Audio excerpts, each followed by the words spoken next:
Hola, muy buenas, bienvenido a tu casa, bienvenido a tu electroweb.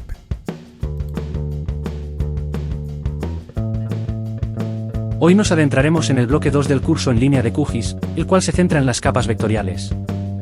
Nos enfocaremos en el tema 3, específicamente en la creación de una capa vectorial, y más concretamente en el subtema 3.1, digitalizando desde cero.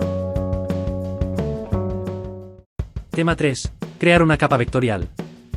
En este tema vamos a ver las diferentes formas que tenemos desde QGIS de crear una capa vectorial. Desde cero, es decir, digitalizando. Desde la selección hecha en otra capa. A través del complemento, Points2one, con origen una capa de puntos creamos una capa de polígonos o líneas. Desde un archivo de coordenadas X y a través de los datos tomados en campo con un GPS. 3.1, digitalizando desde cero. Se pueden crear 4 tipos de capa nueva, la que más vamos a utilizar es nueva capa de archivo shape o nueva capa de borrado temporal. Debido a su simplicidad, SAPEfile es el formato de datos vectorial más popular y extendido en la comunidad GIS. SAPEfile es un formato estándar para almacenar datos vectoriales tipo punto, línea y polígono. No es un único archivo, se compone como mínimo de 3. SAP almacena las entidades geométricas de los objetos. SHX almacena el índice de las entidades geométricas. DivEv, tabla Divs donde se almacenan los atributos de los elementos geométricos. Opcionalmente puede tener un PRJ, SVN, SVOX. Haz bien. SAPEfile está diseñado para almacenar datos sencillos. El tamaño máximo permitido del archivo está restringido a 2 GB DivEv. Nueva capa de borrado temporal, se usa esta opción crear capas momentáneas en memoria mientras se trabaja y luego se decide si se desea guardar exportando a otro formato, o se elimina al cerrar el proyecto. De este modo, en procesos de digitalización nos evita crear capas intermedias.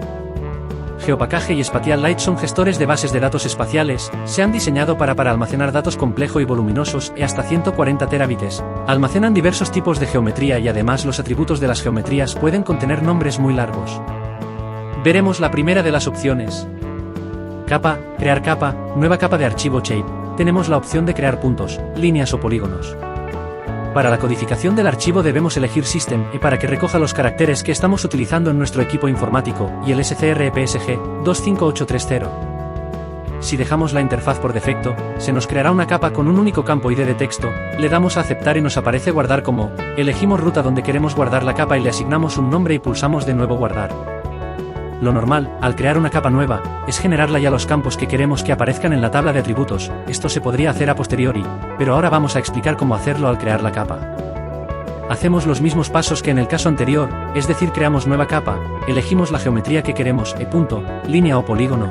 En codificación del archivo elegimos System y en nuevo campo completamos el nombre del campo y el tipo de dato que queremos. Tenemos las siguientes opciones. Tipo texto. Tipo número entero. Tipo número decimal. Tipo fecha. En este caso vamos a crear 4 campos, cada uno un tipo diferente. 1. Campo número-monte, tipo texto. 2. Campo MUP, tipo número entero. 3. Campo superficie, tipo número decimal. Tenemos que especificar los decimales que queremos. 4. Campo fecha, tipo fecha. Creamos el primer campo y damos añadir a la lista de campos. De este modo vamos añadiendo todos los campos que queramos y una vez terminado pulsamos aceptar. Damos aceptar y nos aparece una pantalla en la que tenemos que indicar la ruta en la que lo queremos guardar y el nombre del archivo. Pulsamos aceptar y ya se ha añadido la capa a nuestra vista. Digitalizar la capa. Una vez tenemos la capa creada con sus campos vamos a editar la capa. Para ello vamos a la barra de herramientas de digitalización y pinchamos conmutar edición, se nos activan las herramientas de digitalización y pinchamos después en añadir objeto espacial. Se acaba con el botón derecho del ratón, aparece una pantalla que pone ID, le damos intro y aceptar. Para finalizar la edición volver a pinchar en el lápiz amarillo, nos dice si queremos guardar cambios y pinchamos guardar. Podemos ir rellenando la tabla de atributos a medida que digitalizamos o hacerlo al terminar de digitalizar. Para completar el campo superficie, haz clic sobre el botón abrir calculadora de campos, en la interfaz, indica los siguientes parámetros. Marca la casilla actualizar campo existente y selecciona el campo superficie en el desplegable, si no lo hubiéramos creado previamente podríamos hacerlo en este momento seleccionando, crear campo nuevo. En el apartado editor de funciones, despliega las correspondientes a geometría y haz doble clic sobre la función $area, y esta se añadirá automáticamente al apartado expresión. Hacemos clic en aceptar y obtendremos el área para cada una de las entidades geométricas de nuestra capa. Si queremos calcular el área en hectáreas, escribimos la expresión. Tenemos que volver a pinchar, conmutar edición, para detener la edición. En caso de no haber creado el campo de geometría al crear la capa, hay otro modo de crear un campo con la superficie. Vamos a Vectorial, Herramientas de Geometría, Exportar, Añadir columnas de geometría. Nos genera una información geométrica añadida en el panel de capas, pinchamos encima con botón derecho y guardamos como archivo shape de user. Allí tendremos en la capa añadida la información de área y perímetro en metros cuadrados y metros.